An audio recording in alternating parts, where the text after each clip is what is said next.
Nation one election సంబంధించినటువంటి విషయాన్ని చూసుకుందాం. ఇప్పటికే రామ్‌నాథ్ కోవింద్ కమిటీ కూడా ఒక నివేదిక కూడా ఇవ్వడం జరిగింది. ఇటు శీతాకాల సమావేశాల్లో దీన్ని ఆమోదం పలికేటువంటి అవకాశాలు ఉన్నట్టు కూడా తెలుస్తుంది. అంటే పూర్తి స్థాయిలో ఈ ఎన్నికలు నిర్వహించేటువంటి అంశాలు, విధి విధానాలు ఏ విధంగా ఉంటాయి, ఎలా ఉండబోతుంది, ఈ వన్ నేషన్ వన్ ఎలక్షన్ నిర్వహిస్తే అనే అంశాలపై చర్చిద్దాం. ఒక్కసారి మనతో పాటు పెంటపాటి పుల్లారావు గారు ఉన్నారు, రాజకీయ విశ్లేషకులు. Sir good evening sir. ఇటు వన్ నేషన్ వన్ ఎలక్షన్ కూడా ఇప్పటికే కేంద్రం ఆమోదం కూడా తెలపడం జరిగింది. ఎలా ఉండబోతుంది సార్ ముందు? అదే పర్వాలేదు, ఇది జరిగే పనే. ఎందుకంటే ప్రభుత్వం ఒకసారి ఒక యాటిట్యూడ్ తీసుకున్నాక మేము చేస్తామన్నాక చేసేస్తారు. ఏ ప్రభుత్వం అయినా, ఇది సోనియా గాంధీ గారు ఆ టైంలో ప్రభుత్వం అయినా ఎవరైనా. నరేంద్ర మోడీకి మెజారిటీ ఉన్నది. నరేంద్ర మోడీ నిన్న 100 రోజులకి ఏమన్నాడు? నేనేమి నా స్పీడ్ ఆగను, నేను దేశానికి చేస్తా, ప్రామిస్ చేసిన పనులన్నీ చేస్తాను అని ఈవేళ ఆ రిపోర్ట్ వెళ్ళి క్యాబినెట్లో పెట్టాక క్యాబినెట్ క్లియర్ చేసేయటం ఇవన్నీ జరిగినాయి. తర్వాత ఏం కావాలి? కాన్స్టిట్యూషన్. ఇప్పుడు ఫస్ట్ ఆఫ్ ఆల్ సెన్సస్ మొదలు పెడుతున్నారు. సెన్సస్ అవ్వకనే డీలిమిటేషన్ చేస్తారు. డీలిమిటేషన్ చేసే టైంలో వాళ్ళు చేయవలసింది ఏంటంటే కొన్ని చట్టాలు పాస్ చేయాలి. ఈ చట్టాలు కూడా ఎలాగ ఉంటాయంటే కాన్స్టిట్యూషనల్ అమెండ్మెంట్స్ కూడా కావాలి. చేస్తారు, అవుతుంది. మెయిన్ థింగ్ ఏంటంటే ఇది ఒక వారం రోజులు 10 రోజుల్లో అవ్వక్కర్లేదు. 2028, 29కి అవ్వాలి. ఇంకా 3-4 సంవత్సరాలు టైం ఉన్నాయి. సో మనం ఇది ఎక్స్పెక్ట్ చేయొచ్చు, ఇది పాస్ అవుతుంది. తర్వాత మెయిన్ ప్రాబ్లం ఏంటంటే తెలంగాణ 2023లో ఎలక్షన్ అయింది. వాళ్ళకి ఒక సంవత్సరం పెంచుతామండి, మీకు 2029నే మేలో ఎలక్షన్ అంటే కాదంటారా? అందరూ ఒప్పుకుంటారు. ఆల్రెడీ ఆంధ్రాకి పార్లమెంట్లో జరుగుతుంది. మీకు ఒక సంవత్సరం పెంచుతాం, 6 నెలలు పెంచుతామంటే అందరూ ఒప్పుకుంటారు. ఇదేం పెద్ద విశేషం కాదు. అందువల్ల మంచిదా చెడ్డదా అది వేరే విషయం. తప్పకుండా ఇది జరిగే అవకాశం ఉన్నది. ఒక రకంగా చూస్తే కూడా మనకి మొన్నే జూన్ 4వ తారీఖున 4 నెలలు కసరత్ అవ్వాక, దేశం అంతా ఆగిపోయాక ఎలక్షన్ రిజల్ట్స్ వచ్చాయి. ఇప్పుడు మళ్ళీ సెప్టెంబర్ 90 రోజులు కూడా అవ్వలేదు, మళ్ళీ మహారాష్ట్ర, జార్ఖండ్, హర్యానా, కాశ్మీర్ ఈ గొడవలో పడిపోయాయి. 4 రాష్ట్రాలు, పెద్ద రాష్ట్రాలు, 100 ఎంపీలు ఉన్న చోట మొత్తం కలిపితే దాదాపు. అందువల్ల మనం ఏ రకంగా ఎలక్షన్స్ అస్తమానం ఉండాలి? కొన్ని దేశాలకు 6 టర్మ్ అన్నారు. అమెరికాకి 4 సంవత్సరాలు రాష్ట్రపతికి, 6 సంవత్సరాలు వాళ్ళ కొంతమంది ఎంపీస్కి, 2 సంవత్సరాలే కొంతమంది. అలాగే చాలా దేశాలకు ఉన్నాయి. ఒక బ్రిటన్ మోడల్ మీదే మనం చేసాం. బ్రిటన్ మోడల్ ఎప్పుడైనా ఎలక్షన్స్ పెట్టవచ్చు. అలాగే ముఖ్యమంత్రులు కూడా మన దేశంలో ఎప్పుడైనా ఎలక్షన్స్ రావచ్చు. సో అన్సర్టనిటీ ఉన్నది, దాంట్లో తప్పు లేదు. కానీ అస్తమాన ఎలక్షన్స్ అయిపోతుంది. దేశం ఒక సంవత్సరం అయినా ఒక ఎలక్షన్ హాలిడే ఉందా? అస్తమాన ఎలక్షన్స్ ఉండాలా? అదే ఇప్పుడు నుంచి ఆలోచన కాదు. రాజీవ్ గాంధీ టైం నుంచి కూడా ఈ ఆలోచన ఉన్నది. జరగలేదు. జరిగే అవకాశం వచ్చింది. దేశం కూడా, ప్రజలు కూడా ఒప్పుకుంటారు అనుకుంటారు. ఏదో ప్రాంతీయ పార్టీలు నష్టపోతారు. ప్రాంతీయ పార్టీలు ఎందుకు నష్టపోతారు? పార్లమెంట్ ఎలక్షన్స్ ఆంధ్రప్రదేశ్లో జరిగితే అసెంబ్లీ ఎలక్షన్స్తో పాటు ప్రాంతీయ పార్టీలు అధికారంలోకి వచ్చారు. 2019లో ఒరిస్సాలో ప్రాంతీయ పార్టీ అధికారంలోకి వచ్చిన పార్లమెంట్ ఎలక్షన్స్ జరిగిన. ఇప్పుడు మమతా బెనర్జీ పార్లమెంట్ ఎలక్షన్స్ ఎందుకు వద్దంటారు ఒకనప్పుడు ఒకేసారి? ఎందుకంటే వాళ్ళు బాగా రిజల్ట్స్ మాకు 2 ఒకటే ఉంటాయంటాం. సో అందువల్ల ఇది కరెక్ట్ కాదు. చాలామంది రీజనల్ పార్టీస్ కూడా సపోర్ట్ చేస్తున్నారు. చంద్రబాబు నాయుడు చేస్తున్నాడు, పవన్ కళ్యాణ్ చేస్తున్నాడు, మరి జగన్మోహన్ రెడ్డి సంగతి నాకు తెలియదు. అలాగే నితీష్ కుమార్ చేస్తున్నాడు, అలాగే చిరాగ్ పాస్వాన్ చేస్తున్నాడు, చాలా పార్టీలు చేస్తున్నారు. సో ఇది పాస్ అవుతుంది అని మనం అనుకోవచ్చు. వాళ్ళు టైం ఉన్నది. సెన్సస్ అవ్వాలి 2024, 25కి ఈ బిల్స్ అవి తీసుకురావచ్చు. అప్పుడు నరేంద్ర మోడీ బలం పెరిగిందా తగ్గిందా? ఈ మహారాష్ట్ర, హర్యానా, జార్ఖండ్లో 2 రాష్ట్రాలు గెలిస్తే ఆయన బలం పెరుగుతుంది, బాగా పెరిగిపోతాయి. ఈ 3 రాష్ట్రాల్లో ఇప్పుడు బీజేపీకి మహారాష్ట్ర, హర్యానా ఉన్నాయి, అన్నీ పోతాయి అనుకుంటున్నారు. 2 రాష్ట్రాలు గెలిస్తే 3ట్లో మళ్ళీ ఊపు వస్తుంది, చాలా ఊపు వచ్చేస్తుంది. సో అది అన్నీ నరేంద్ర మోడీ అంచనాలు వేసుకుని ఒక అసెస్మెంట్ చేసి గ్యాంబల్ అన్న చేస్తున్నారు. సో జనరల్ ఎలక్షన్స్ వస్తే ఏదో అయిపోతుంది అని అనుకోవద్దు. ఆంధ్రాలో జరిగింది కదా, ఏం పెద్ద హాని జరిగింది? 5 సంవత్సరాల వరకు ఉంటాయి, జరుగుతాయని నేను అనుకుంటాను. సార్ అంటే అంటే జమిలీ ఎన్నికలు వస్తే ఖచ్చితంగా పార్టీలకి ఖర్చు కూడా భారమే కదా సార్? ఇది తగ్గుతుంది కదా. అప్పుడు ఎంపీలు, ఎమ్మెల్యేలు కలిసి ఖర్చు పెట్టుకుంటారు.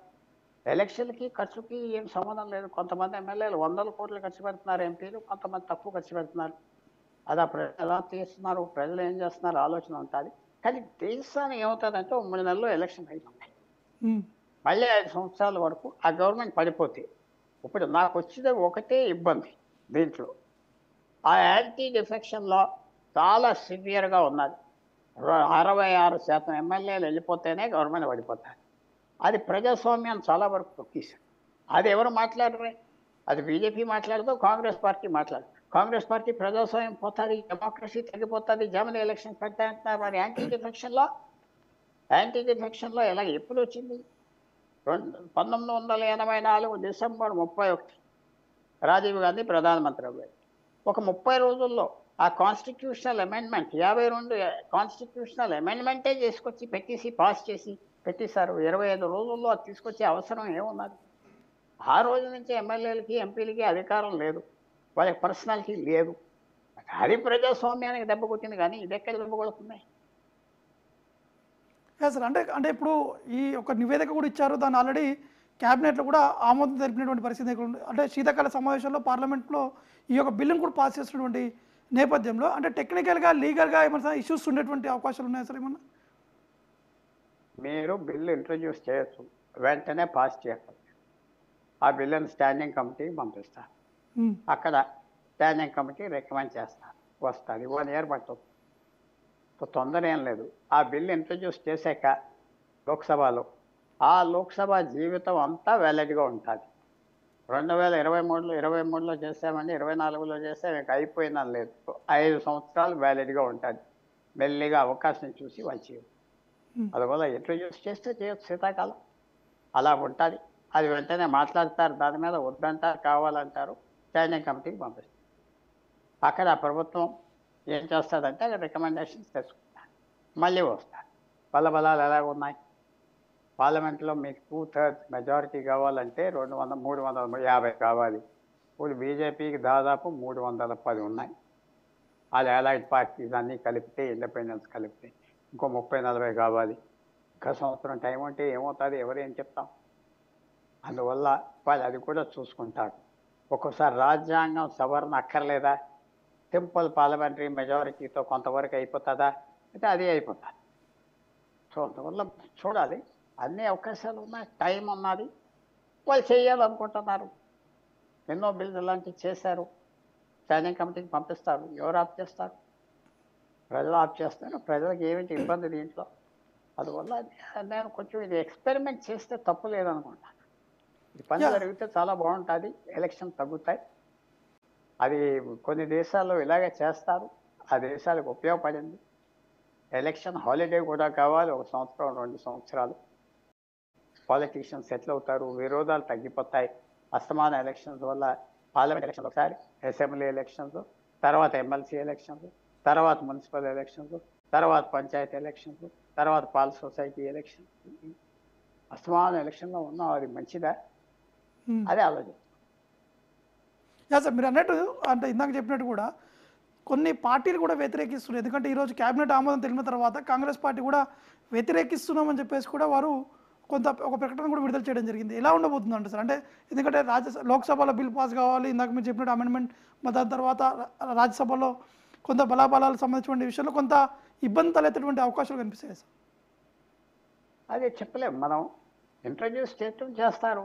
హ్మ్. మెజారిటీ ఉన్నది ఇంట్రడ్యూస్ చేశాక స్టాండింగ్ కమిటీకి పంపిస్తారు. ఓ సంవత్సరం నానుతుంది అక్కడ. ఇంతట్లోకి ఎన్ని కావాలి? బీజేపీకి 2/3 మెజారిటీ కావాలా? కాన్స్టిట్యూషనల్ అమెండ్మెంట్ అంటే 350 ఎన్నో కావాలి. ఇప్పుడు 310 వరకు ఉన్నాయి. ఓ 40 కావాలి. ఆ 40 వస్తాయా? రావా? ఎక్కడి నుంచి సంపాదించుకుంటారు చూడాలి. కాంగ్రెస్ పార్టీ ఒక్కటే అపోజ్ చేస్తే అయిపోదు కదా! మిగతా పార్టీలు కూడా చేయాలి. ఈవేళ మమతా బెనర్జీ కాంగ్రెస్ పార్టీతో ఉన్నది. రేపు ఉండకపోవచ్చు. ఆమె టర్మ్ అయిపోయాక నీకు ఇంకా 6 నెలలు ఎక్స్టెండ్ చేస్తామంటే ఆమె ఎందుకు ఒప్పుకోదు ఎంపీ చీఫ్ మినిస్టర్‌గా? అందరూ ఆలోచించుకుంటారు. పాలిటిక్స్‌లో ఎన్నో చేంజెస్ వస్తాయి. ఎవరైనా కేజ్రీవాల్ రిజైన్ చేసి ఒక మంత్రిని, తెలియని మంత్రిని ఆతిశయాన్ని తీసుకొచ్చి చీఫ్ మినిస్టర్ చేస్తారని ఎవరన్నా అనుకున్నారా? హ్మ్. అందువల్ల పాలిటిక్స్‌లో మనం ఏమి ఎక్స్‌పెక్ట్ చేయలేం. అనుకోనిదే అవుతది. మనం ఏదైనా జరగొచ్చు అని జ్ఞాపకం పెట్టుకోవాలి.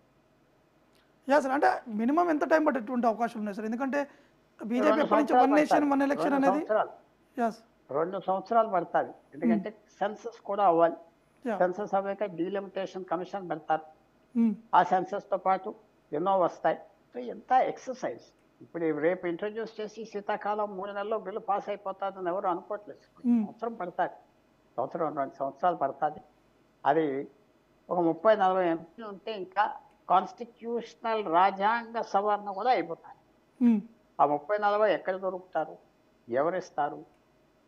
మనకి ఇంకా తెలియదు. పార్లమెంట్ అసెంబ్లీ ఎలక్షన్స్ ఒకసారి పెడితే ఒకవేళ డిఎంకేకి ఇష్టం అనుకో సీన్ అంతా మరి మనకెందుకు ఈ గొడవ అని ఒకసారి పెట్టేస్తే అయిపోయింది కదా అని డిఎంకే అనుకున్నా, మమతా బెనర్జీ అనుకున్నా, అఖిలేష్ యాదవ్ అనుకున్నా పని అయిపోయింది. ఆటోమేటిక్గా పని అయిపోతుంది. సో మనం చూడాలి. ఇంకా చాలా టైం ఉన్నది. ఇది నరేంద్ర మోడీ నన్ను అన్నది 100 రోజులు అవ్వాక నేను ఎక్కడ ఆగను చేసుకుంటా వెళ్ళిపోతా పని అన్నాడు. ఇవాళ చూపెట్టి యా, ఓకే సార్. ఆల్రెడీ అంటే అమిత్ షా కూడా చెప్పారు 2 రోజుల క్రితమే ఖచ్చితంగా వన్ నేషన్ వన్ ఎలక్షన్కి సంబంధించిన విషయాలు కూడా. Okay. Yeah, thank you sir. Thank you sir. Thank you మీ విశ్లేషణ అందించిన